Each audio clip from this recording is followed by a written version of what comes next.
Berapa ramai yang ada peraturan Quran tapi tak mau ikut.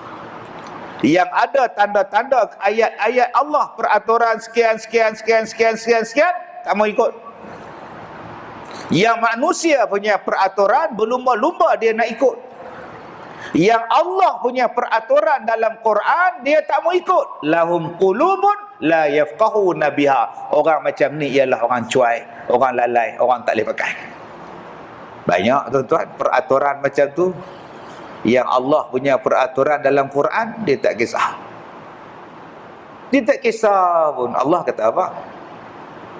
Ni apa hukum? Yang itulah yang kena jaga. Hak lebih daripada yang lain.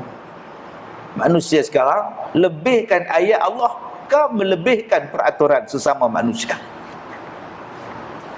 Masya Allah, subhanallah tuan-tuan.